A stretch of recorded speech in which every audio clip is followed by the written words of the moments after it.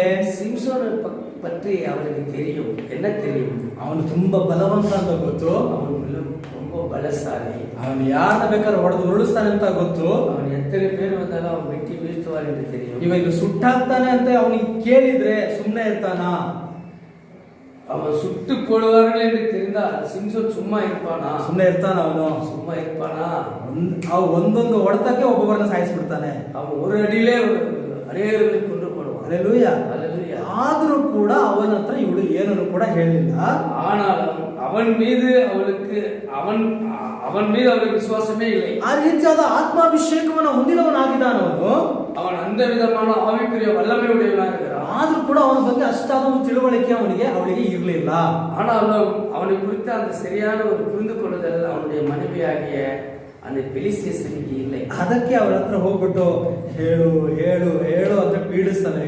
அவள் பயந்து கொண்டு எங்க அந்த அப்பா அம்மாவை சுட்டெடுத்து போட்டுருவாங்கன்ட்டு எப்படியாவது அந்த கனவை புரிந்து கொண்டு அவர்களுக்கு விவரிக்க வேண்டும் என்று கெஞ்சிக்கொண்டிருக்கிறான். ಹಗಲು ರಾತ್ರಿ ಬಿಡದೆ ಅವನು ಹೇಳ್ತಿರುವಾಗ ಕೊನೆಯದಾಗಿ ಇವಳ ಹಿಂಸೆಯನ್ನ ತಡೆಯೋದಕ್ಕೆ ಆಗದೆ ಅವನೇನ್ ಮಾಡ್ಬಿಡ್ತಾನೆ, ಆ ಒಗಟನ್ನ ಬಿಡಿಸ್ಬಿಡ್ತಾರೆ ಅವಳ ಹತ್ರ. அவள் பகல் இரவு விடாபடியாக அவனை தொல்லைப்படுத்தினதினாலே அவளுடைய தொல்லையை தாங்க முடியாமல் சிம்சோன் அந்த கணவனுடைய விடுகதையை அவன் விவரித்து சொல்லிவிட்டான். ಇವಳು ಅವನ ಹತ್ರ ಹೇಳಿದಾಗ ಇವನು ಅವಳ ಹತ್ರ ಹೇಳಿದಾಗ ಅವಳೋಗಿ ಆ ಜನರ ಹತ್ರ ಅದನ್ನ ಹೇಳುವುದನ್ನ ನೋಡ್ತೇವೆ. இவள் தன் குடும்பத்தை காப்பாற்றிக் கொள்ள வேண்டும் என்பதற்காக இந்த அந்த விடுகதையுடைய விளக்கத்தை இவரிடத்திலிருந்து தெரிந்து கொண்டு போய் அந்த பெலிஸ்து ಜನಗಳಿಗೆ அறிவித்து விட்டார். ಅವ್ರು ಬಂದು ಈಸಾಗಿ ಹೇಳಿದ್ರು, ಸಿಂಹಕ್ಕಿಂತಲೂ ಬಲವಾದದ್ದು ಯಾವುದು, ಜೇನಿಗಿಂತಲೂ ಮಧುರವಾದದ್ದು ಯಾವುದು? சிம்பிளாக அவர்கள் வந்து சொல்லிவிட்டார்கள், சிங்கத்தை விட பலமுள்ளது இது,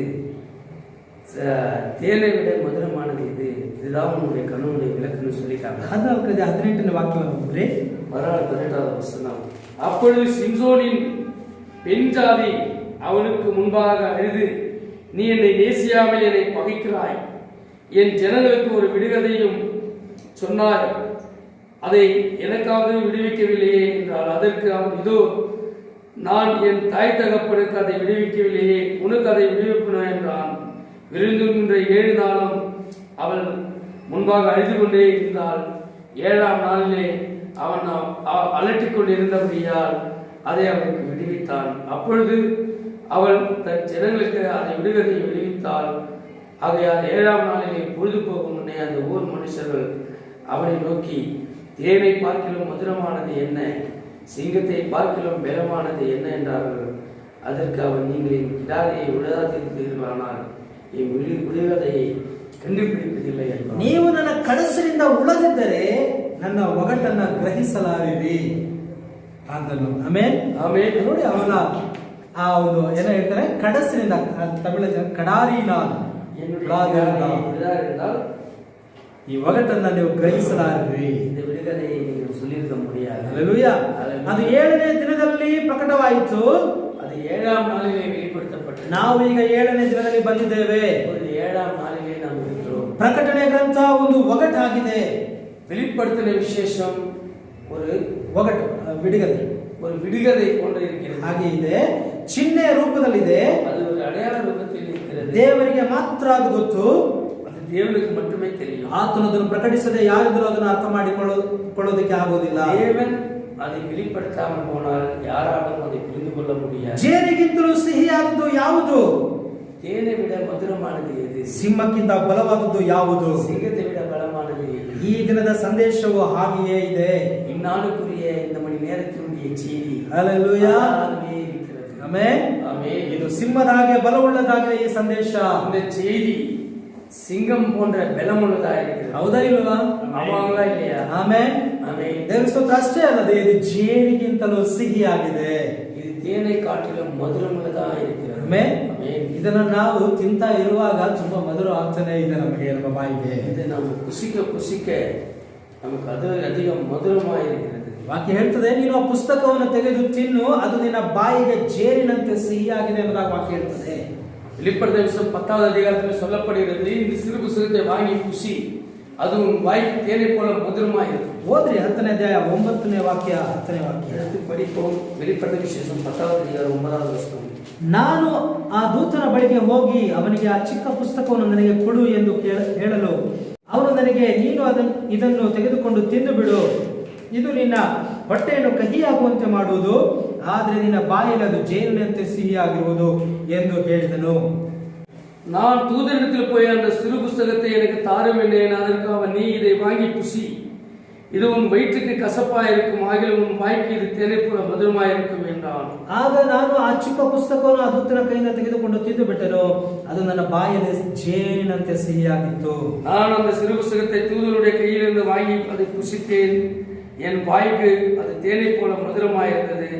அதை நான் புசித்தவுடனே என் வயிறு கசப்பாயிற்று. ಇದು ನಿನ್ನ ಬಾಯಲ್ಲಿ ಜೇನಿಗಿಂತ ಸಿಹಿಯಾಗಿದೆ. இது உன் வாய்க்கு தேனை காட்டிலும் மதுரமுள்ளதாக இருக்கிறது. ಈ ದಿನದ ವಾಕ್ಯದ ಪ್ರಕಟಣೆಯು ಜೇನಿಗಿಂತಲೂ ಅದು ಸಿಹಿಯಾಗಿದೆ. இந்த மணி நேரத்தினுடைய செய்தியினுடைய வெளிப்பாடு தேனை காட்டிலும் மதுரமுள்ளதாக இருக்கிறது. ಈ ರೀತಿಯಾದ ಸಿಹಿಯಾದ ಸಂದೇಶ ಇದುವರೆಗೂ ಕೂಡ ಪ್ರಕಟವಾಗಲಿಲ್ಲ. இவ்விதமான மதுரமான செய்தி இதுவரைக்கும் வெளிப்படுத்தப்படவில்லை. ಹಲ್ಲೆಲೂಯಾ. ஹல்லேலூயா. ಇದರಲ್ಲಿ ನೀವು ಆ ಒಂದು ಸ್ವೀಟ್ನೆಸ್, ಆ ಒಂದು ಸಿಹಿಯನ್ನ ನೀವು ಅನುಭವಿಸ್ತಾ ಇದ್ದೀರಾ? இது ஆவிக்குரிய விதத்திலே ஒரு தேனை போல மதுரம் உள்ளதை போல நீங்கள் உணர்கிறீர்களா? ಪ್ರವಾದಿಯ ಸಂದೇಶವನ್ನ ಕೇಳ್ತಾ ಕೇಳ್ತಾ ಕೇಳ್ತಾ ಅದನ್ನು ಓದ್ತಾ ಓದ್ತಾ ಎಷ್ಟೊಂದು ಸ್ವೀಟ್ ಆಗಿದೆ. உண்மையாலுமே தீர்க்கதரிசியுடைய செய்தியானது தேவனுடைய மனவாட்டி பிள்ளைகளுக்கு அது தேனை காட்டிலும் மதுரம் உள்ளது போல ருசியை குடிக்கிறதா இருக்கிறது. ಹಲ್ಲೆಲೂಯಾ. ಅಷ್ಟೇ ಅಲ್ಲ, ಅದು ಸಿಂಹದ ಹಾಗೆ ಬಲವುಳ್ಳದ್ದಾಗಿದೆ. அது நம் புசிக்கிறதுனாலே நம் சிங்கம் போல பலம் அடைகிறவர்களா இருக்கிறது. ಹಲ್ಲೆಲೂಯಾ. ಹಲ್ಲೆಲೂಯಾ. ಈ ಪ್ರಕಟಣೆಯು ಯೇಸು ಕ್ರಿಸ್ತನ ಕುರಿತಾದಂತಹ ಪ್ರಕಟಣೆಯಾಗಿದೆ. இது இயேசு கிறிஸ்துவை குறித்த வெளிப்படுதலா இருக்கிறது. ಆತನು ಯೂದಾ ಗೋತ್ರದ ಸಿಂಹವಾಗಿದ್ದಾನೆ. ಅವರೇ ಯೂದಾ ಗೋತ್ರದ ಸಿಂಹಂ. ಹಲ್ಲೆಲೂಯಾ. ಹಲ್ಲೆಲೂಯಾ. ಪ್ರಕಟಣೆ 5:5 ನಾವು ನೋಡುವಾಗ வெளிப்படுத்தின விசேஷம் 5வது அதிகாரம் 5வது வசனத்தை ಇದು ಯೂದಾ ಗೋತ್ರದ ಸಿಂಹವಾಗಿದೆ ಎಂಬುದಾಗಿ ನಾವು ನೋಡ್ತೇವೆ.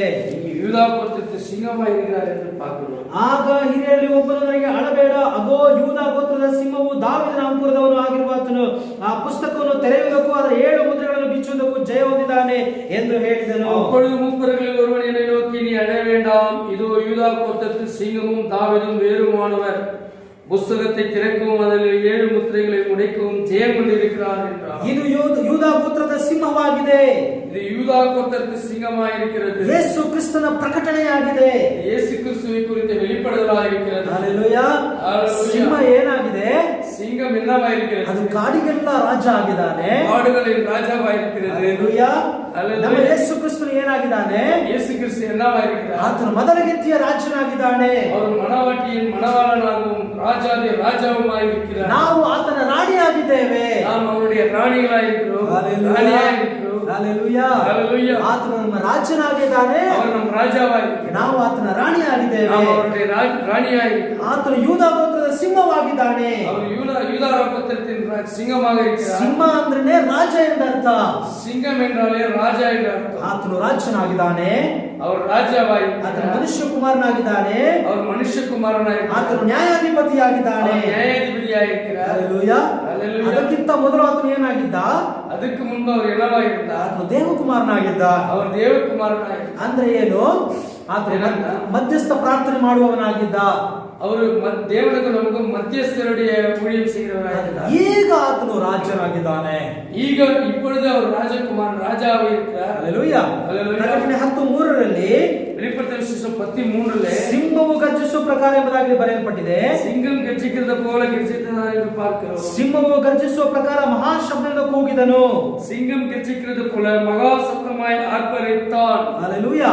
ஹalleluya. ಆಮೋಸ 3:8 ஆமோஸ் 3:8 பார்க்கிறோம். ಸಿಂಹವು ಗರ್ಜಿಸಿದೆ, ಭಯಪಡದವರು ಯಾರು ಎಂಬುದಾಗಿ ಬರೆಯಲ್ಪಟ್ಟಿದೆ. சிங்கம் கர்ஜிக்கும் போது பயப்படாமல் இருக்கிறவன் யார் என்று எழுதப்பட்டிருக்கிறது. ಕರ್ತನು ನುಡಿಯುವಾಗ ಇಲ್ಲ ಕರ್ತನು ಮಾತನಾಡುವಾಗ ಪ್ರವಾದಿಸದೆ ಇರುವವನು ಯಾರು ಎಂಬುದಾಗಿ ಹೇಳಿ, ಪ್ರವಾದಿಸದೆ ಇರಲು ಹೇಗೆ ಸಾಧ್ಯ ಎಂಬುದಾಗಿ கர்த்தர் ಬರೆಯಲ್ಪಟ್ಟಿದೆ. உரைக்கும் பொழுது தீர்க்கதரிசனம் சொல்லாமல் இருப்பது எப்படி என்று சொல்லப்படுகிறது. ಹಲ್ಲೆಲೂಯಾ. ಈ ஹalleluya. ಸಂದೇಶವು ಸಿಂಹದ ಗರ್ಜನೆಯಾಗಿದೆ. இந்த செய்தி ஒரு சிங்கத்தினுடைய சத்தமாய் இருக்கிறது.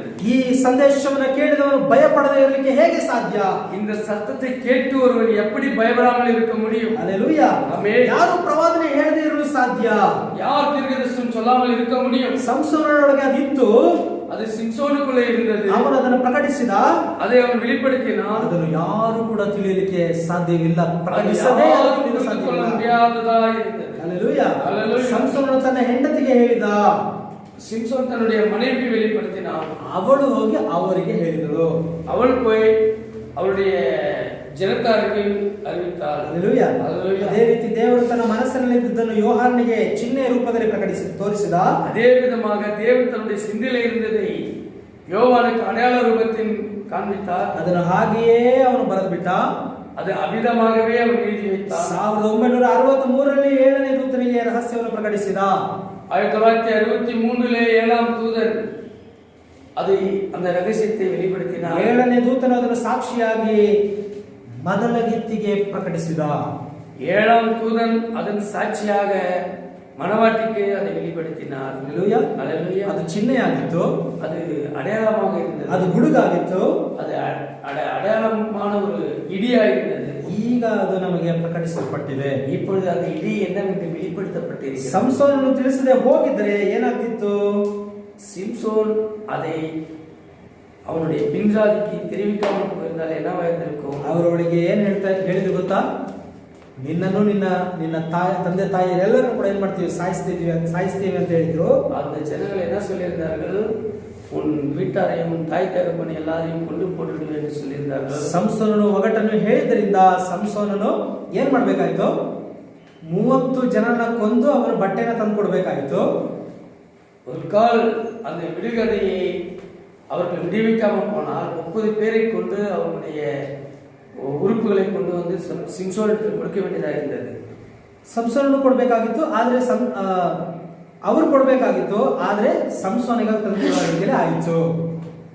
அவர்கள் விடுவிக்காமல் போயிருந்தால் அவர்கள் கொடுக்க வேண்டியதாக இருந்தது. அது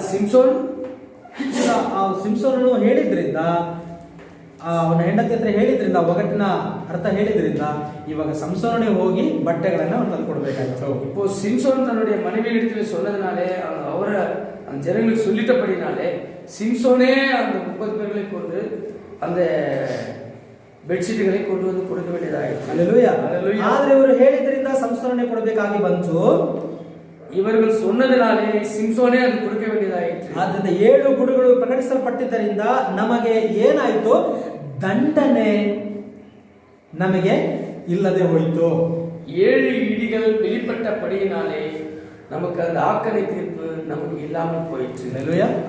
ಒಂದು ವೇಳೆ ಅಲ್ಲಿ ಗಮನಿಸಿರಿ, ಸಂಸೋನನು ಹೇಳಿದ್ದರಿಂದ ಇವಳ ಮೇಲೆ ದಂಡನೆ ಬರಲಿಲ್ಲ. ಅಷ್ಟೇ ಅಲ್ಲ, ಅವರು ಒಂದು ವೇಳೆ ಹೇಳದೆ ಹೋಗಿದ್ರೆ ಅವರಿಗೂ ಕೂಡ ದಂಡನೆ ಬರ್ತಾ ಇತ್ತು. ಆದರೆ ಇವನು ಹೇಳಿದ್ರಿಂದ ಅದೆಲ್ಲವನ್ನ ಇವನು ತೆಗೆದುಕೊಂಡ. சிம்சோன் அந்த விடுகதையை அவனுடைய பெண் ஜாதிக்கு சொல்லாமல் போயிருந்தால் அந்த ஜனங்களுக்கு அந்த தண்டனை வந்திருக்கும். ஆனால் அந்த விடுகதையை தன்னுடைய பெண் ஜாதிக்கு சொன்னபடினாலே அந்த தண்டனை அவருடைய பெண் ஜாதி மற்றும் அவனுடைய குடும்பத்தாருக்கு வராமல் அது சிம்சோனுக்கே வந்தது. 7 ಗುಡುಗಳು ಪ್ರಕಟಿಸಲ್ಪಟ್ಟಿರೋದ್ರಿಂದ ನಮಗೆ ಇದನ್ನ ಏನಿಲ್ಲ, ದಂಡನೆ ಇಲ್ಲ. அங்கே எப்படி அது தெரிவிக்கப்பட்டதினாலே அந்த ஜனங்களுக்கு அந்த தண்டனை இல்லையோ, அதே விதமாக 7 இடிகளுடைய வெளிப்பாடை நாம் புரிந்து கொண்டதினாலே நமக்கு அந்த ஆவிக்குரிய மரணம் ಆಕಡೆ ತಿರ್ಪಿ ಇಲ್ಲ, ನಮಗೆ ಉಪದ್ರವ ಇಲ್ಲ, ನಮಗೆ ಉಪದ್ರವವೂ ಇಲ್ಲ, ನಾವು ಉಪದ್ರವ ಕಾಲಗಳಿಗೆ ಪ್ರವೇಶಿಸುವುದಿಲ್ಲ, ನಾವು ಉಪದ್ರವ ಕಾಲಕ್ಕೆ ಪ್ರವೇಶಿಸುವುದಿಲ್ಲ, ನಾವು ಮೇಲೆ ಹೋಗ್ತೇವೆ, ನಾವು ಮೇಲೆ ಎಳೆದುಕೊಳ್ಳುತ್ತೇವೆ. ಹಲ್ಲೆಲೂಯಾ. ಆತನು ನಮಗೆ ಬಹುಮಾನವನ್ನು ಇಟ್ಟಿದ್ದಾನೆ, ಅವರು ನಮಗೆ ಅನೇಕ ಪರಿಸರங்களை வைத்திருக்கிறார். ಇದೋ ಬೇಗನೆ ಬರುತ್ತೇನೆ, ಅವನವನ ಕ್ರಿಯೆಗಳಿಗೆ ತಕ್ಕ ಪ್ರತಿಫಲವನ್ನು ಕೊಡುತ್ತೇನೆ. ನಾನು ಇದೋ ಶೀಘ್ರವಾಗಿ ಬರುತ್ತೇನೆ, ಅವನವನಿಗೆ ಬೆಲೆಯನ್ನು ನಾನು ತರುತ್ತೇನೆ. ಹಲ್ಲೆಲೂಯಾ. ನಾವು ಯಜ್ಞದ ಕುರಿಯ ಸಿಂಹಾಸನದ ಮುಂದೆ ಇರುವಾಗ ಬಹುಮಾನವನ್ನು ನಮಗೆ ಆತನು ಕೊಡುತ್ತಾನೆ. நாம் ஆட்டுக்குட்டி ஆண்டவருடைய சிங்காசனத்துக்கு முன்பாக இருக்கும் பொழுது தேவன் நமக்காக நம்முடைய ಕಿರೀಟத்தை வைத்திருக்கிறார். ಹಲ್ಲೆಲೂಯಾ. ಬ್ರದರ್ ಬ್ರನಾಮ್ 6ನೇ ಮುದ್ರೆಯ ಸಮಯದಲ್ಲಿ ಅವರ ಹೆಸರು ಕರೆಯಲ್ಪಡುವುದಕ್ಕಾಗಿ ಕಾದಿದ್ದರು ಎಂಬುದಾಗಿ ನಾವು ನೋಡ್ತೇವೆ. 6ನೇ ಮುದ್ರೆ ಓದುವಾಗ ನೀವು ಗಮನಿಸಬಹುದು. ತಿರುಗಿಸಿ ಬ್ರನಾಮ್ 6வது முத்திரையை வாசிக்கும் போது அவர் அவருடைய பெயரை அழைக்கப்படுவதை அவர் எதிர்நோக்கி காத்திருந்தார். ಅವರ ಹೆಸರು ಕರೆಯುವಾಗ ವಿಲಿಯಂ ಮ್ಯಾರಿಯನ್ ಬ್ರನಾಮ್ ಎಂದು ಕರೆಯುವಾಗ ಏನಾಯ್ತು ಅಂದ್ರೆ ಅವರು ಮಾತ್ರವಲ್ಲ, ಅವರ ಹೆಂಡತಿಯು ಕೂಡ ಪಕ್ಕದಲ್ಲಿ ಬರುವುದನ್ನು ಅವರು ನೋಡ್ತಾರೆ. அவர் அவருடைய பெயரை வில்லியம் மரியம் பிரணாம் என்று அழைக்கிறதுனாலே அவர் மட்டுமல்ல, அவருடைய மனைவியும் வந்து அதை காண்கிறார். ஹல்லேலூயா. ಅಲ್ಲಿ ನಮ್ಮ ಹೆಸರು ಕರೆಯಲ್ಪಡುತ್ತದೆ, நம்முடைய பெயர் அங்கு அழைக்கப்படுகிறது. ஹல்லேலூயா. ஹல்லேலூயா. ಅಲ್ಲಿ ನಮ್ಮ ಹೆಸರು ಏನಾಗ್ತದೆ, அங்கே நம்முடைய பெயர் என்னவாயிருக்கிறது, ಕರೆಯಲ್ಪಡುತ್ತದೆ, அழைக்கப்படுகிறது. ಅಲ್ಲಿ ನಮಗೆ ಬಹುಮಾನ ಕೊಡಲ್ಪಡುತ್ತದೆ, இங்கே நமக்கு கிரீடம் கொடுக்கப்படுகிறது. ನಮಗೆ 7 ಗುಡುಗಿನ ಪ್ರಕಟಣೆ ತಿಳಿಯದೇ ಇದ್ದರೆ ನಾವು ಕೈ ಬಿಡಲ್ಪಡುತ್ತೇವೆ. நமக்கு 7 இடிகளுடைய வெளிப்பாடு தெரிவிக்காமல் போனால், புரிந்து கொள்ளாமல் போனால் நாம் கைவிடப்படுவர்களாய். ಉಪದ್ರವ ಕಾಲದಲ್ಲಿ ನಾವು ರಕ್ತ ಸಾಕ್ಷಿಯಾಗಿ ಸಾಯಬೇಕಾಗುತ್ತೆ. நாம் ಉಪದ್ರವ ಕಾಲದಲ್ಲಿ ರಕ್ತ ಸಾಕ್ಷಿಯಾಗಿ ಮರಿಕೆ வேண்டியது. ಬುದ್ಧಿಯಿಲ್ಲದ ಕನ್ನಿಕೆಯರು ರಕ್ತ ಸಾಕ್ಷಿಯಾಗಿ ಸಾಯುತ್ತಾರೆ ಎಂದು ನಮಗೆ ಗೊತ್ತಿದೆ. ಅದು ಬುದ್ಧಿಯಿಲ್ಲದ ಕನ್ನಿಕೆಗಳು ರಕ್ತ ಸಾಕ್ಷಿಯಾಗಿ ಮರಿಪಾர்கள் ಎಂಬುதை நாம் அறிந்திருக்கிறோம். ಹಲ್ಲೆಲೂಯಾ. ಹಲ್ಲೆಲೂಯಾ. ನಾವು ಆ ರೀತಿಯಾಗಿ ಕರೆಯಲ್ಪಡುವಂತ ಗುಂಪಿನವರಲ್ಲ, ರಕ್ತ ಸಾಕ್ಷಿಯಾಗಿ ಸಾಯಲ್ಪಡುವಂತ ಗುಂಪಿನವರಲ್ಲ. நாம் ರಕ್ತ ಸಾಕ್ಷಿಯಾಗಿ ಮರಿಕೆ ಅழைக்கப்பட்டವರು ಕೊಟ್ಟಿದ್ದಾರಲ್ಲ. ಹಲ್ಲೆಲೂಯಾ. ಹಲ್ಲೆಲೂಯಾ. ಒಂದು ವೇಳೆ ನಾವು ರಕ್ತ ಸಾಕ್ಷಿಯಾಗಿ ಸಾಯಬೇಕಾಗಿದ್ರೆ ಆತನು ಈ ರಹಸ್ಯವನ್ನು ನಮಗೆ ತಿಳಿಯಪಡಿಸ್ತಾ ಇರಲಿಲ್ಲ. ஒரு வேளை நாம் ரத்த சாட்சியாக மறிக்க வேண்டியதா இருந்திருந்தால் நமக்கு இந்த 7 இடிகளுடைய வெளிப்பாடு நமக்கு புரிந்திருக்காது. ஹல்லேலூயா. ನಮಗೆ ದಂಡನೆ ಇಲ್ಲ. நமக்கு ஆக்கின தீர்ப்பு இல்லை. ಯಾಕಂದ್ರೆ ಆತನ ಎಲ್ಲವನ್ನ ಆ ಒಗಟನ್ನ ನಮಗೆ ಏನ್ ಮಾಡಿದ್ದಾನೆ, ಬಿಡಿಸಿಕೊಟ್ಟಿದ್ದಾನೆ. ಎಲ್ಲ அந்த விடுதலையினுடைய விடி ನಮಗೆ ವಿಡಿವಿக்கப்பಟ್ಟಿದೆ. ಚಿಹ್ನೆಯ ರೂಪದಲ್ಲಿ ಈಗ ನಾವು ನೋಡ್ತಾ ಇಲ್ಲ, ಅದರ ಪ್ರಕಟಣೆಯನ್ನು ನಾವು ನೋಡ್ತಾ ಇದ್ದೇವೆ. நாம் அதை அடையாள ரூபத்தின் போல பார்க்காமல் அந்த அடையாளத்தினுடைய வெளிப்பாடுகளை நாம் புரிந்து கொண்டு இருக்கிறோம். ஹalleluya. ஹalleluya. ಅದು ಚಿಹ್ನೆಯ ರೂಪದಲ್ಲಿ ಇಲ್ಲ, ಅದು ನಮಗೆ ಪ್ರಕಟಣೆಯನ್ನು ಹೊತ್ತು ತಂದಿದೆ. அது அடையாள ரூபத்தில் மட்டுமல்ல, அதனுடைய வெளிப்பாடு என்னவென்று நாம் புரிந்து கொள்கிறோம். ನಂತರವಾಗಿ 7 ಮುದ್ರೆಗಳ ತೆರೆಯುವಿಕೆಯು ನಮಗೆ ಸೈತಾನನ ಮೇಲೆ ಅಧಿಕಾರವನ್ನ ಚಲಾಯಿಸುವಂತೆ ಮಾಡುವಂತದ್ದಾಗಿದೆ. இந்த 7 முத்திரைகளுடைய வெளிப்பாடு நமக்கு சாத்தானின் மீது அதிகாரத்தை பயன்படுத்துகிறதாக இருக்கிறது. ஹalleluya. ஹalleluya. ಪ್ರಕಟಣೆ 10ನೇ ಅಧ್ಯಾಯ 2ನೇ ವಾಕ್ಯದಲ್ಲಿ ಏನು ಬರೆಯಲ್ಪಟ್ಟಿದೆ? வெளிப்படுத்த விசேஷம் 10வது அத்தியாயம் 2வது வசனம் என்ன எழுதியிருக்கிறது? ಮತ್ತು ತೆರೆದಿದ್ದ ಒಂದು ಚಿಕ್ಕ ಪುಸ್ತಕವನ್ನು ಕೈಯಲ್ಲಿತ್ತು, ಅವನು ತನ್ನ ಬಲಗಾಲನ್ನು ಸಮುದ್ರದ ಮೇಲೆಯೂ ಎಡಗಾಲನ್ನು ಭೂಮಿಯ ಮೇಲೆಯೂ ಇಟ್ಟು ಎಂಬುದಾಗಿ ನಾವು ನೋಡ್ತೇವೆ. திறக்கப்பட்ட ஒரு சிறு புஸ்தகம் அவன் கையில் இருந்தது. தன் வலது பாதத்தை சமுத்திரத்தின் மேலும் தனது இடது பாதத்தை பூமி மேலும் வைத்தான் என்று பார்க்கிறோம். ಬಲಗಾಲನ್ನು ಸಮುದ್ರದ ಮೇಲೆಯೂ ಎಡಗಾಲನ್ನು ಭೂಮಿಯ ಮೇಲೆ ಇಟ್ಟು ಸಿಂಹವು ಗರ್ಜಿಸುವ ಪ್ರಕಾರ ಆರ್ಭಟಿಸಿದ ಎಂದು ನಾವು ನೋಡ್ತೇವೆ. வலது பாதத்தை ಸಮುದ್ರದ ಮೇಲೆಯೂ சமுத்திரத்தின் மேலும் இடது பாதத்தை பூமி மேலும் விட்டு சிங்கம் கெச்சிக்கிறது போல மகா சத்தமாய் ஆர்ப்பரித்தான் என்று பார்க்கிறோம். ಈಗ ಸೂಕ್ಷ್ಮವಾಗಿ ಗಮನಿಸಿರಿ, கொஞ்சம் கவனமாக இது கவனிங்கள். ಇದು ಯಾವಾಗ ನಡೆಯಿತು? இது எப்பொழுது நிறைவேறினது? 1963ರಲ್ಲಿ ಇದು ನಡೆಯಿತು. 1963ರಲ್ಲಿ ನಡೆದಿದೆ. ಮೇಘವು 1963ರಲ್ಲಿ ಬಂತು ಎಂಬುದಾಗಿ ನಾವು ನೋಡಿ 1963ರಲ್ಲಿ ಅದು ಮೇಘಸ್ತಂಭம் ಬಂದಿದೆ ಎಂದು பார்க்கிறோம். ಅಲ್ಲಿ ಪಾದವನ್ನು ನೀವು ನೋಡ್ತಾ ಇದ್ದೀರಾ? ಪಾದ ನೋಡ್ತಾ ಇದ್ದೀರಾ? ಅಲ್ಲಿ ನೀವು ಪಾದத்தை பார்க்கிறீர்களா? ಪಾದವನ್ನು ನೋಡ್ತಾ ಇದ್ದೀರಾ? ಮೇಘಸ್ತಂಭದಲ್ಲಿ ಮೇಘಸ್ತಂಭದಲ್ಲಿ ಪಾದವು தெரிகிறதா? ಏನ್ ಕಾಣ್ತಾ ಇದೆ? என்ன தெரிகிறது? ಬರೀ ಮುಖ ಮಾತ್ರ ಕಾಣ್ತಾ ಇದೆ. பெரிய அந்த ಫೇಸ್ மட்டும் ಅದರಲ್ಲಿ தெரிகிறது. ಹalleluya. ಯೇಸು ಕ್ರಿಸ್ತನ ಮುಖವನ್ನು ಮಾತ್ರ ನೋಡ್ತಾ ಇದ್ದೀವಿ. ಅಲ್ಲಿ ಪ್ರವಾದಿಗಳು ಹೇಳ್ತಾರೆ ಅದನ್ನ ಬಲಗಡೆ ತಿರುಗಿಸಿ ನೋಡ್ರಿ ಎಂಬುದಾಗಿ ಹೇಳಿದಾಗ ಅದರಲ್ಲಿ ನಾವು ಆತನ ಮುಖವನ್ನು ಮಾತ್ರ ನೋಡ್ತಾ ಇದ್ದೇವೆ. வலதுபுறமாக அந்த மேகஸ்தம்பத்தை திருப்பி பார்க்கும்போது அதில் இயேசுவுடைய முகம் காணப்படுகிறது. ಆತನ ಪಾದ ನಮಗೆ ಕಂಡಿಲ್ಲ, அவருடைய பாதம் அங்கே காணப்படவில்லை. ಹalleluya. ಏನು ಬರೆದಿದೆ ಇದರಲ್ಲಿ? என்ன எழுதியிருக்கிறது இங்கே? ಆತನ ಕೈಯಲ್ಲಿ ಪುಸ್ತಕ ಇತ್ತು, ಅವನು ತನ್ನ ಬಲಗಾಲನ್ನು ಸಮುದ್ರದ ಮೇಲೆಯೋ ಎಡಗಾಲನ್ನು ಭೂಮಿಯ ಮೇಲೆ ಇಟ್ಟು ಎಂಬುದಾಗಿ ಬರೆಯಲ್ಪಟ್ಟಿದೆ. அவருடைய கையில ஒரு சிறு புஸ்தகம் இருந்தது. அவரது வலது பாதத்தை சமுத்திரத்தில் இடது பாதத்தை பூமியின் மேலும் வைத்து ನೋಡಿ, ಇಲ್ಲಿ ಮೇಘಸ್ತಂಭ 1963ರಲ್ಲಿ ಬಂದಿದೆ. இங்கே மேகஸ்தம்பம் 1963ರಲ್ಲಿ வந்திருக்கிறது. ஆனால் ಪ್ರವಾದಿಗಳು ಇದನ್ನು ನೋಡಿ ಹೇಳ್ತಾರೆ, ಇದು ಯಾರಿಂದ ಬಂತು? ಇದು ಯಾರಿಗಾಗಿ ಬಂದಿದೆ? ಯಾರ ಹತ್ರ ಬಂತಿದ್ದು? ಇದು ಯಾರ ಹತ್ರ ಬಂತು? ಪ್ರವಾದಿ ಹತ್ರ ಬಂತು, ದೀರ್ಘದರ್ಶನದಲ್ಲಿ ಬಂದಿದೆ. ಆದ್ರೆ ಎಲ್ಲರ ಕಣ್ಣುಗಳು ಅದನ್ನು ನೋಡ್ತು. ಎಲ್ಲರ ಕಣ್ಣುಗಳು ಇದನ್ನು ಕಂಡಾர்கள். ಇವತ್ತು ಕೂಡ ಮ್ಯಾಗಝಿನ್ ನಲ್ಲಿ ಅವರು ನೋಡಬಹುದು. ಇಂದಿಗೂ ಕೂಡ ನೇರಗಳಲ್ಲಿ ಪತ್ರಿಕೆಯಲ್ಲಿ பார்க்கிறார்கள். ಅಷ್ಟೇ ಅಲ್ಲ, ಇಂಟರ್ನೆಟ್ ಅಲ್ಲೂ ಕೂಡ ಎಲ್ಲರೂ ಅದನ್ನು ಪ್ರಕಟಿಸಿದ್ದಾರೆ. ಇಂದಿಗೆ ಎಲ್ಲಾ ಇಂಟರ್ನೆಟ್ ವಲಯಗಳಲ್ಲೂ ಇதை ಕಾಣலாம். ಪ್ರವಾದಿಗಳು ಅದನ್ನು ನೋಡಿ ಹೇಳ್ತಾರೆ, ಇದನ್ನ ಬಲಗಡೆ ತಿರುಗಿಸಿ ನೋಡ್ರಿ, இது வலதுபுறமாக திருப்பி பாருங்கள். ಏನ್ ಕಾಣ್ತಾ ಇದೆ? என்ன தெரிகிறது? ಆತನ ಫೇಸ್ ಕಾಣ್ತಾ ಇದೆ. ಯೇಸುவை போன்ற ஒரு முகம் அங்கே காணப்படுகிறது. ஹalleluya. ಒಂದು ವೇಳೆ ಇದರ ಆತನ ಫೇಸ್ ಕಂಡಿಲ್ಲ ಅಂತ ಹೇಳಿದ್ರೆ, ஒரு காலத்திலே இயேசுவுடைய முகம் காணப்படவில்லை என்றால் ಅವರ ಕಣ್ಣಿಗೆ ಅದು ಮರೆಯಾಗಿದೆ. அது அவர் பார்த்தவருடைய கண்களுக்கு அது மறைவாக இருக்கிறது. ஹalleluya. ಆದರೆ ನಮಗೆ ಆತನ ಫೇಸ್ದಲ್ಲಿ ಕಾಣ್ತಾ ಇದೆ. நமக்கு அதுக்குள்ள இயேசுவை போன்ற ஒரு முகம் அங்கே காணப்படுகிறது. ಆದರೆ ಆತನ ಕಾಲುಗಳಲ್ಲಿ ಕಾಣ್ತಾ ಇಲ್ಲ, அவருடைய பாதம் அங்கே காணப்படுகிறது. ಆತನ ಶರೀರವು ಕೂಡ ಅಲ್ಲಿ ಕಾಣ್ತಾ ಇಲ್ಲ. ಶರೀರವು ಅங்கே ಕಾಣப்படுகிறது. ಆದ್ರೆ ವಾಕ್ಯವು ಏನ್ ಹೇಳ್ತಾ ಇದೆ? ಅವನು ತನ್ನ ಬಲಗಾಲನ್ನು ಸಮುದ್ರದ ಮೇಲೆಯೂ ಎಡಗಾಲನ್ನು ಭೂಮಿಯ ಮೇಲೆ ಇಟ್ಟು ಎಂಬುದಾಗಿ ನಾವು ನೋಡ್ತೇವೆ. வார்த்தை என்ன சொல்கிறது? வலது பாதத்தை சமுத்திரத்தின் மேலும் இடது பாதத்தை பூமியின் மேலும் வைத்திருந்தார். ಸಿಂಹವು ಗರ್ಜಿಸುವ ಪ್ರಕಾರ ಆರ್ಭಟಿಸಿದ ಎಂದು ಬರೆದಿದೆ. சிங்கம் கெச்சிக்கிறது போல மகா சத்தமாய் ஆர்ப்பரித்தான் என்று பார்க்கிறோம். ಅಲ್ಲಿ ಆತನ ಶರೀರ ಪಾದಗಳನ್ನು ಯಾವುದನ್ನು ನಾವು ನೋಡ್ತಾ ಇಲ್ಲ. இங்கே அவருடைய சரீரத்தையும் பாதத்தையும் மற்றும் யாதையும் நாம் பார்க்க முடியும். ಅಲ್ಲಿ ಮೇಘವನ್ನು ಮಾತ್ರ ನಾವು ನೋಡ್ತಾ ಇದ್ದೇವೆ. மேகத்தை மட்டும் தான் பார்க்கிறோம். ಹalleluya. ஹalleluya. ಅದರ ಪ್ರಕಟಣೆ 10ನೇ ಅಧ್ಯಾಯದಲ್ಲಿ ಸಂಪೂರ್ಣ ಚಿತ್ರಣನೇ ಇದೆ. வெளிப்படுத்த விஷயம் 10வது அதிகாரத்திலே ஒரு பரிபூர்ணமான ರೂಪ ಇದೆ, உருவம் அடையாள ரூபம் காணப்படுகிறது. ಹalleluya. 1963ರಲ್ಲಿ ಲೈಫ್ ಮ್ಯಾಗಝಿನ್ ಅಲ್ಲಿ ಮೇಘವನ್ನು ಮಾತ್ರ ಪ್ರಸಾರವಾದದನ್ನು ನೋಡ್ತೇವೆ. 1963 லைஃப் மேக்சின் என்ற பத்திரிகையிலே அந்த ಮೇಘಸ್ತಂಭத்தை மட்டும் போட்டோ எடுத்து ಕಾಟಿயிருந்தார்கள். ಮೇಘವು ಏನನ್ನು ಸೂಚಿಸ್ತಾ ಇದೆ? அந்த மேகம் எதைಗೆ ಅಡೆಯಾಳ ಕೊಡುತ್ತದೆ? ಬ್ರದರ್ ಬ್ರಹ್ಮ್ ಹೇಳ್ತಾರೆ, ನಾವು ಕಳೆದ ವಾರ ಅದನ್ನು ನೋಡಿದ್ದೇವೆ. ಏನು ನೋಡಿದ್ವಿ? ಅದು ವಿಗ್ ಅನ್ನು ಹಾಕಿಕೊಂಡಿದ್ದಾರೆ ಎಂಬುದನ್ನು ನಾವು ನೋಡಿದ್ದೇವೆ. மேகம் எதை குறிக்கிறது? அது தலையில் இருக்கிற ஒரு கேப், ஒரு வெண்மையான ஒரு தலைப்பாகை, ಬಿಳಿಯಾದ ಟೋಪವನ್ನು ಆತನು ಹಾಕಿಕೊಂಡಿದ್ದಾನೆ. ஒரு வெள்ளையான ஒரு தொப்பியை அணிந்தவரை போலாக இருக்கிறார். ಟೋಪ ಕ್ಯಾಪ್, ಟೋಪ, ಅದಕ್ಕೆ ಟೋಪ ಅಂತಾನೆ ತಾನೆ ಹೇಳ್ತಾರೆ. ಟೋಪವನ್ನು ಹಾಕೊಂಡಿದ್ದಾನೆ. ಇವಾಗ ಬ್ರಹ್ಮರು ಹೇಳ್ತಾರೆ, ತಲೆ ಕೂದಲನ್ನು ಧರಿಸಿಕೊಳ್ಳುವುದು ಅಂದ್ರೆ ಏನು? ಆತನು ಅಲ್ಲಿ ಬಿಳಿ ಅಂದ್ರೆ ಏನಂತ ಹೇಳಿದ್ರೆ ಟೋಪವನ್ನು ಧರಿಸಿಕೊಂಡಿರುವುದು ಎಂಬುದಾಗಲಿ ಅರ್ಥ ಎಂಬುದಾಗಿ ಹೇಳ್ತಾರೆ. ಅಂದ್ರೆ ஒரு வெண்மையான அந்த வெண்மையாக என்ன இருக்கிறது, ಅದು ஒரு ಕ್ಯಾಪை போட்டது போல ಕಾಣಿಸುತ್ತದೆ. ಅವರ ಸಂದೇಶವನ್ನು ಧ್ಯಾನಿಸುವಾಗ ನೀವು ಅದನ್ನು ಓದಬಹುದು.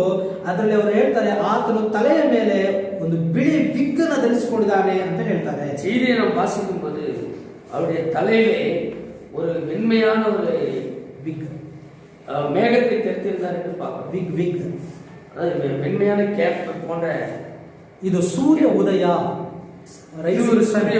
ಎಂಬ ಸಂದೇಶದಲ್ಲಿ ನಾವು ಅದನ್ನು ನೋಡ್ತೇವೆ.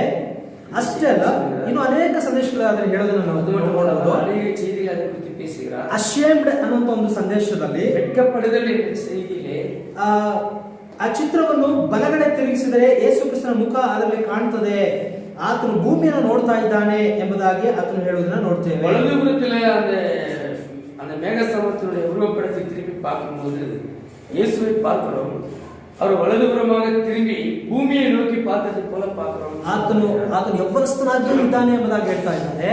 அந்த போட்டோவில் பார்க்கும்போது அவர் இளமையோடு ಶರೀರத்தை ಉடையவராகவே இருக்கிறார். ಬೈಬಲ್ ನಲ್ಲಿ ನೋಡುವಾಗ ಮಹಿಮೆಯ ರೂಪ ಎಂದು ಅನೇಕರು ಇದನ್ನು ಹೇಳೋದನ್ನು ಕೇಳ್ತಾರೆ. ಅದು ಮಹಿಮೆಯ ರೂಪ ಎಂಬುದಾಗಿ ಹೇಳೋದನ್ನು ನಾವು ನೋಡ್ತೇವೆ. வேதத்தில் நம்ம பார்க்கும்போது அநேகர்கள் அவருடைய மகிமையின் ரூபம் என்று சொல்லுகிறார்கள். ಅದು ಮಹಿಮೆಯ ರೂಪ ಅಲ್ಲ, ಅದು ಗ್ಲೋರಿಫೈಡ್ ಮகிமையின் ரூபம் அல்ல. ಆತನು ತಲೆ ಕೂದಲನ್ನು ಧರಿಸಿಕೊಂಡಿದ್ದಾನೆ. அது நியாயாಧಿಪதியுடைய ரூபம். ಅದು ஒரு வெண்மையான ತಲೆ ಕೂದಲನ್ನು ಧರಿಸಿಕೊಂಡಿದ್ದಾನೆ, ಮುಡಿயை ಧರಿಸಿಕೊಂಡು கொண்டிருக்கிறார். ಆತನು ನ್ಯಾಯಾಧಿಪತಿಯಾಗಿ ಅದನ್ನು ಧರಿಸಿಕೊಂಡಿದ್ದಾನೆ. அவர் நியாயாதிபதியாக ஒரு சுப்ரீம் ஜட்ஜ் போல அவர் ಧರಿಸಿಕೊಂಡು கொண்டிருக்கிறார். ಹಲ್ಲೆಲೂಯಾ, ಹಲ್ಲೆಲೂಯಾ, ದೇವರ ಸ್ತೋತ್ರವಾಗಲಿ. ಹಾಗಾದ್ರೆ ನಾನು ಕಳೆದ ವಾರ ಹೇಳಿದ್ದೆ, ಇಂಗ್ಲೆಂಡ್ ನಲ್ಲಿ ಸುಪ್ರೀಂ ಜಡ್ಜ್ಗಳು ಏನನ್ನು ಧರಿಸಿಕೊಳ್ತಾರೆ? ಅವರು ಯೌವನಸ್ಥರೇ ಆಗಿರಲಿ, ಅವರು ಮುದುಕರೇ ಆಗಿರಲಿ, ಅವರು ಸುಪ್ರೀಂ ಜಡ್ಜ್ ಆಗಿರ್ಬೇಕಾದ್ರೆ ಅವರೊಂದು ವೈಟ್ ವಿಗ್ ಅನ್ನು ಅವರು ಧರಿಸಿಕೊಂಡಿರ್ತಾರೆ. இங்கிலாந்து தேசத்திலே சில கடந்த காலத்திலே அங்க இருக்கிற அந்த சுப்ரீம் ஜட்ஜாக ஒரு வெண்மையான ஒரு கேப், அதாவது விக் என்று சொல்கிற ஒன்றை எப்பொழுதும் தெரிவித்திருப்பார்கள். அது நீதிபதி நீதி சொல்லுகிறார் என்பதற்கு அது ஒரு அடையாளமாக இருந்தது. ಅವರು ಒಂದು ತೀರ್ಪನ್ನು ಕೊಟ್ಟರೆ ಆ ತೀರ್ಪಾಗಿ ಇರ್ತದೆ. ಅದೇ ನೀதிபதி ஒரு தீர்ப்பை சொன்னாரால் அதுவே முடிவாக இருக்கும். ಅವರ ತೀರ್ಪಿನ ನಂತರ ಬೇರೆ ಯಾವ ತೀರ್ಪು ಇಲ್ಲ. ತೀರ್ಪಿಗೆ பிறகு எந்த ஒரு தீர்ப்புமே அதுக்கு பொருந்தாது. ಆಮೆನ್. ಕೆಲವೊಂದು ಪಾರ್ಲಿಮೆಂಟ್ಗಳಿಗಿಂತ ಸುಪ್ರೀಂ ಕೋರ್ಟ್ನ ತೀರ್ಪು ಅದು ತೀರ್ಪಾಗಿರ್ತದೆ. ಅನೇಕ ವಿಧமான ನ್ಯಾಯಾಲಯಗಳು இருக்கிறது. எல்லா ನ್ಯಾಯಾಲಯங்களை காட்டிலும் சுப்ரீம் கோர்ட் என்கிற ನ್ಯಾಯಾಲಯವೇ ಕಡೆಸಿ முடிவானதாக இருக்கிறது. ஹல்லேலூயா. ನಮ್ಮ ಕರ್ತನು ವೈಟ್ ವಿಗ್ ಅನ್ನು ಧರಿಸಿಕೊಂಡಿದ್ದಾನೆ. நம்முடைய கர்த்தர் ஒயிட் விக் அந்த கேப்பை ಅಣಿದಿರುತ್ತಾರೆ. ಅಂದ್ರೆ ಏನರ್ಥ? என்ன அர்த்தம்? ಆತನು ಸುಪ್ರೀಂ ಜಡ್ಜ್ ಆಗಿ ಆತನು ಬಂದಿದ್ದಾನೆ. அவர் சுப்ரீம் ஜட்ஜ், ஒரு மகத்தான நீதிபதியாக இருக்கிறார். Hallelujah, hallelujah. ಭೂಮಿ ಪಾತಾಳ ಸಕಲದರ ಮೇಲೆ ಆತನಿಗೆ ಅಧಿಕಾರ ಆತನು ಹೊಂದಿದ್ದಾನೆ. வானத்திலும் பூமியிலும் சகல அதிகாரமுடையவராக இருக்கிறார். ಹಲ್ಲೇಲೂಯಾ. ಆತನಿಗೆ ಜಡ್ಜ್ ಆಗಿರುವಾಗ ಎಲ್ಲ ಅಧಿಕಾರ ಆತನಿಗೆ ಇದೆ. அவர் நீதிபதியாக இருக்கிறனாலே எல்லாரும் நியாயம் விசாரிக்கிறவராக இருக்கிறார். ಸಭೆಗಳನ್ನು ಆತನು ನ್ಯಾಯ ವಿಚಾರಿಸುತ್ತಾನೆ. எல்லா சபைகளையும் அவர் நியாயம் விசாரிக்கிறவராக, ಅದಕ್ಕಾಗಿ ಆತನು ಇಳಿದು ಬಂದಿದ್ದಾನೆ. ಅದಕ್ಕಾಗಿಯೇ ಅವರು ಎಚ್ಚರಿಕೆಗಾಗவே ಇறங்கி வந்திருக்கிறார். ವಾಕ್ಯವು ಹೇಳ್ತಾ ಇದೆ, ಆಗ ನಾನೇ ಅಂತರಿಂದ್ರಿಯಗಳನ್ನು ಪರಿಶೋಧಿಸುವನು ಎಂದು ಎಲ್ಲಾ ಸಭೆಗಳು ತಿಳಿದುಕೊಳ್ಳುವುದು ಎಂಬುದಾಗಿ ನಾವು ವಾಕ್ಯವನ್ನು ನೋಡ್ತೇವೆ. சபை காலங்களிலே கர்த்தருடைய ஆவியானவர் சொல்கிறார், நானே உள்ளந்திரியங்களை ஆராய்ந்து பார்க்கிறவர் என்று. ಹಲ್ಲೇಲೂಯಾ. ಆತನು ಯಾವುದರಿಂದ ನ್ಯಾಯ ತೀರಿಸ್ತಾನೆ? ಅವನು ಎதை ಕೊಂಡು ನ್ಯಾಯ ವಿಚಾರಿக்கிறವರಾಗಿರುತ್ತಾರೆ. ಸಂಸ್ಥೆಗಳ ಸಂದೇಶದಿಂದ ಅಲ್ಲ, ஸ்தாபன சந்தேச செய்தியினால் அல்ல. ஹalleluya. ஹalleluya. ಸಂಸ್ಥೆಗಳ ಸಂದೇಶಗಳಿಂದ ಆತನು ನ್ಯಾಯ ತೀರಿಸ್ತಾನಾ? ஸ்தாபன செய்திகளை கொண்டு அவர் ನ್ಯಾಯ ತೀರಿக்கிறவர் அல்ல. ಇಲ್ಲ ಇಲ್ಲ ಇಲ್ಲ ಇಲ್ಲ. ஹalleluya. ஹalleluya. ಆತನು ತನ್ನ ಪರಿಪೂರ್ಣವಾದ ವಾಕ್ಯದಿಂದಲೇ ಆತನು ನ್ಯಾಯ ತೀರಿಸುವವನಾಗಿದ್ದಾನೆ. தன்னுடைய வார்த்தையை கொண்டு அவர் உலகத்தை ನ್ಯಾಯ ತೀರಿக்கிறவராய் இருக்கிறார். ಯಾವ ರೀತಿಯಾದ ವಾಕ್ಯ? எந்த விதமான வார்த்தை? ಪರಿಪೂರ್ಣವಾದ ವಾಕ್ಯದಿಂದ, ஒரு பரிபூர்ணப்படுத்தப்பட்ட வார்த்தையினாலே. ಕೊರತೆ ಇರುವಂತ ವಾಕ್ಯದಿಂದ ಆತನು ನ್ಯಾಯ அவர் ತೀರಿಸುವುದಿಲ್ಲ. ஒரு வார்த்தை கொண்டு ನ್ಯಾಯ ತೀರ್ಪதில்லை. ಆದ್ದರಿಂದಲೇ ಈ ಅಂತ್ಯಕಾಲದಲ್ಲಿ ಆತನು ಪರಿಪೂರ್ಣವಾದ ವಾಕ್ಯವನ್ನು ಆತನು ಕಳಿಸಿದ್ದಾನೆ. அதற்காகவே தேவன் ஒரு பரிபூர்ணமான வார்த்தையை அவர் அனுப்பி இருக்கிறார். ಹalleluya. ஹalleluya. ಆತನು ನಾವು ಅವಾಗ ಹೇಳ್ತಾ ಇರ್ತೇವೆ, ಒಬ್ಬರಿಗೆ ತಿಳಿಸದೆ ಆತನು ನ್ಯಾಯವನ್ನು ವಿಚಾರಿಸೋದಿಲ್ಲ. நாம் அடிக்கடி நாம் அதை அறிவிக்கிறோம். தேவன் ஒருவனை எச்சரிக்காமல் ஒருவனையும் நியாயம் செய்ய மாட்டார். ಹalleluya. ஹalleluya. ಆತನು ಪರಿಪೂರ್ಣವಾದ ವಾಕ್ಯವನ್ನು ಕಳುಹಿಸದೆ ಆತನು ನ್ಯಾಯ ತೀರಿಸೋದಿಲ್ಲ. தேவன் அவருடைய வார்த்தையை அனுப்பாமல் ஒருவனை நியாயம் விசாரிக்கிறதில்லை. ಈ ದಿನಗಳಲ್ಲಿ ಆತನು ಪರಿಪೂರ್ಣವಾದ ವಾಕ್ಯವನ್ನು ಆತನು ಕಳುಹಿಸಿದ್ದಾನೆ. இந்த நாட்களிலே அவருடைய பரிபூர்ண வார்த்தையை அவர் நமக்கு அனுப்பி இருக்கிறார். ಆ ವಾಕ್ಯದಿಂದಲೇ ಆತನು ನ್ಯಾಯ ವಿಚಾರಿಸುತ್ತಾನೆ. அந்த வார்த்தையை கொண்டே அவர் நியாயம் விசாரிக்கிறவராய் இருக்கிறார். ஹalleluya. ಆತನ ತಲೆಯು ಬಿಳಿಯ ಉಣ್ಣೆಯಂತೆ, அவருடைய தலை சிறுசு வெண்பஞ்சை போல இருந்தது ಎಂಬುದಾಗಿ ಓದುವಾಗ நாம் அதை வாசிக்கும் போது ಆತನ ತಲೆ ಕೂದಲುಗಳೆಲ್ಲ ಬೆಳ್ಳಗಾಗ್ಬಿಟ್ಟಿದೆ ಅಂತ ಅರ್ಥನ? அவருடைய தலை முடிகளெல்லாம் வெள்ளையா இருக்கிறது என்ற அர்த்தம் அல்ல. ಆತನ ತಲೆ ಕೂದಲೆಲ್ಲ ನರತೋಗಿದೆ ಅಂತ ಅರ್ಥನ? அவருடைய முடியெல்லாம் நரைத்து போயிருக்கிறது என்ற அர்த்தம் அல்ல. ಆತನ ವಯಸ್ಸಾಗ್ಬಿಟ್ಟಿದೆ ಅಂತ ಅರ್ಥನ? அவர் வயோதிபராக இருக்கிறார் என்ற அர்த்தம் அல்ல. ಆ ರೀತಿಯಾದ ಅರ್ಥ ಕೊಡೋದಿಲ್ಲ. அந்த விதமான அர்த்தத்தை இல்ல. ಆಮೆನ್. ஹalleluya. ಲೋಕವನ್ನು ತನ್ನ ವಾಕ್ಯದಿಂದ ನ್ಯಾಯ ತೀರಿಸ್ತಾನೆ. அந்த இயேசுவே இந்த உலகத்தை நியாய தீர்க்கிற நியாயாதிபதியா இருக்கிறார் என்பது அது நியாயாதிபதியுடைய அடையாளமாகவே அது இருக்கிறது. ಆಮೇಲೆ ಆತನು ಸುಪ್ರೀಂ ಜಡ್ಜ್ ಆಗಿರುವುದನ್ನು ಅದು ತೋರಿಸುತ್ತದೆ. மகத்தான சுப்ரீம் ஜட்ஜாக இருக்கிறார் என்பதை அது அடையாளம் காட்டுகிறது. ಇದಕ್ಕಿಂತ ನಂತರ ಯಾವ ಸಂದೇಶವೂ ಕೂಡ ಬರೋದಿಲ್ಲ. அந்த நியாயாதிபதியினுடைய செய்திக்கு பிறகு எந்த ஒரு செய்தியுமே கிடையாது. ಹalleluya. ஹalleluya. ಒಬ್ಬ 7ನೇ ಗುಡುಗನ ಹೊತ್ಕೊಂಡು ಬರ್ತಾನೆ ಅಂತ ಹೇಳಿದ್ರೆ ಅದು ತಪ್ಪಾದ ಒಂದು ವಿಷಯವಾಗಿದೆ. இன்னொருவன் 7 இடிகளை கொண்டு வருகிறான் என்றால் அவன் ஆள்மாறாட்டக்காரனும் கள்ளனுமாய் இருக்கிறான். ಇನ್ನೊಬ್ಬ 7 ದೂತರುಗಳ ಮುಂದೆ 7 ಜನರು ಬಂದು ಪ್ರಕಟಿಸ್ತಾರೆ ಅಂತ ಹೇಳೋದು ಅದು ಕೂಡ ಒಂದು ತಪ್ಪಾದ ಒಂದು ಸಂದೇಶವಾಗಿದೆ. அல்லது 7 இடிகளை 7 தூதர்கள் வந்து இன்னொருவரை பேசுகிறார்கள் என்றாலும் அதுவும் தவறான ஒரு துருபதேசமாக இருக்கிறது. ஹalleluya. ஹalleluya. ಈ ಸಂದೇಶದ ನಂತರ ಇನ್ನೊಂದು ಸಂದೇಶ ಇಲ್ಲ. இந்த செய்திக்கு பிறகு அடுத்த ஒரு செய்தி கிடையாது. ಈ ಸಂದೇಶದ ಮೂಲಕವೇ ಕರ್ತನು ನ್ಯಾಯ ವಿಚಾರಿಸ್ತಾನೆ. இந்த செய்தியை கொண்டே தேவன் உலகத்தை நியாய தீர்க்கிறவராய். ಯಾಕಂದ್ರೆ ಇದರಲ್ಲಿ ಪರಿಪೂರ್ಣತೆ ಇದೆ. ஏனென்றால் இது ஒரு பரிபூர்ணமாக இருக்கிறது. ஹalleluya. ஹalleluya. ಈಗ ಆತನ ಶರೀರವನ್ನು ನೀವು ಅಲ್ಲಿ ನೋಡ್ತಾ ಇಲ್ಲ. நீங்கள் அங்கே அவருடைய சரீரத்தை பார்க்கல. ಏನ್ ನೋಡ್ತಾ ಇದ್ದೀರಿ? என்னதை பார்க்கிறீங்க? ಬರೀ ಫೇಸ್ ಮಾತ್ರ ನೋಡ್ತಾ ಇದ್ದೀರಿ. ಈ ಮುಖத்தை தான் பார்க்கிறீங்க. ಆಮೆನ್. ஹalleluya. ஹalleluya. ಸಮಯ ಆಯ್ತು. ಸಮயம் கடந்து செல்கிறது. ಆದ್ರೆ ಆ ಶರೀರ ಏನು ಅಂತ ನೋಡ್ಬಿಟ್ಟು ನಾವು ಮುಗಿಸ್ಬಿಡೋಣ. அந்த சரீரம் என்னவென்று பார்த்துவிட்டு நாம் முடிக்கும். ಸಿಂಪಲ್ ಆಗಿ ಹೇಳ್ತೇನೆ. சிம்பிளா சொல்லலாம். ಅದನ್ನ ಮುಂದಿನ ವಾರ ಮತ್ತೆ ಅದು ನೋಡ್ಕೊಳ್ಳೋಣ. ಮುಂದಿನ ವಾರಕ್ಕೆ ಮುಗಿಸ್ಬಿಡೋಣ. அடுத்த வாரம் அதை பார்ப்போம். அடுத்த வாரத்தில் முடிப்போம். ಹalleluya. ஹalleluya. ಈಗ ಆತನ ಶರೀರವನ್ನು ನೀವು ನೋಡಬೇಕು. அவருடைய சரீரம் என்னவென்று நாம் பார்க்கணும். ಆತನ ಶರೀರ ಎಲ್ಲಿದೆ? அவருடைய சரீரம் எங்கே இருக்கிறது? ಹalleluya. ஹalleluya. ಈಗ ಆತನ ಮುಖವನ್ನು ಮಾತ್ರವೇ ನೀವು ನೋಡ್ತಾ ಇದ್ದೀರಿ. அவருடைய முகத்தை மட்டும் தான் பார்த்திருக்கிறீர்கள். ಆದ್ರೆ ಆತನ ಶರೀರ ಅಲ್ಲಿ ಕಾಣ್ತಾ ಇಲ್ಲ. அவருடைய சரீரம் அங்கே காணவில்லை. ಈಗ ಆತನ ಶರೀರ ಎಲ್ಲಿದೆ? இங்கே அவருடைய சரீரம் எங்கே இருக்கிறது? ಭೂಮಿಯ ಮೇಲಿದೆ. பூமியிலே இருக்கிறது. ಹalleluya. ಆತನ ಶರೀರ ಎಲ್ಲಿದೆ? அவருடைய சரீரம் எங்கே இருக்கிறது? ಭೂಮಿಯ ಮೇಲಿದೆ. பூமியிலே இருக்கிறது. ಆಮೆನ್. ஆமென். ಹalleluya. ஹalleluya. 10ನೇ ಅಧ್ಯಾಯದಲ್ಲಿ ಏನು ಬಂದಿದೆ? 10வது அதிகாரம் முன்னாடி எழுதியிருக்கிறது. ಆತನ ಸಂಪೂರ್ಣ ರೂಪ ಬರೆದಿದೆ. அவருடைய முழு உருவம் அங்கே எழுதப்பட்டிருக்கிறது. ಆದ್ರೆ 1963ರಲ್ಲಿ ನಾವು ಏನು ನೋಡಿದ್ದೇವೆ? 1963ல் என்னத்தை பார்த்தோம்? ಬರೀ ಆತನ ಫೇಸ್ ಮಾತ್ರ ನೋಡಿದ್ದೇವೆ. அவருடைய முகத்தை மட்டும் பார்த்தோம். ಆದ್ರೆ ಆ ದಿನದ 1963ರಿಂದ ನಡೆದಂತ ಘಟನೆಯು ಮತ್ತು 10ನೇ ಅಧ್ಯಾಯ ಎಲ್ಲವೂ ಒಂದೇ ಆಗಿದೆ. 1963ல் நடந்த காரியம் 10வது அதிகாரத்தில் முன்னறிவிக்கப்பட்ட தீர்க்க தரிசனமும் ஒன்றாகவே இருக்கிறது. ಆಮೆನ್. ஆமென். ಈಗ ಆತನ ಶರೀರ ಅಲ್ಲಿ ಕಾಣ್ತಾ ಇಲ್ಲ. ஆனால் சரீரம் அந்த போட்டோல இல்ல. ಆದ್ರೆ ಶರೀರ ಭೂಮಿ ಮೇಲೆ ಇದೆ. அந்த சரீரம் பூமியில இருக்குது. ಎಲ್ಲಿದೆ ಶರೀರ? எங்க இருக்கிற சரீரம்? ಹalleluya. ஹalleluya. ಎಫೆಸದಲ್ಲಿ 1:23 ವಾಕ್ಯವನ್ನು ತೆಗೆದಿರಿ. 1வது அதிகாரம் எபேசு எழுதின நிருபம் 1:23. 1:23 வாசிப்போம். ಸಭೆಯು ಆತನ ದೇಹವಾಗಿದೆ, ಎಲ್ಲವನ್ನು ಎಲ್ಲಾ ಸಂಬಂಧದಲ್ಲಿ ವ್ಯಾಪಿಸುವ ಆತನಿಂದ ಅದು ಪರಿಪೂರ್ಣತೆಯುಳ್ಳದಾಗಿದೆ.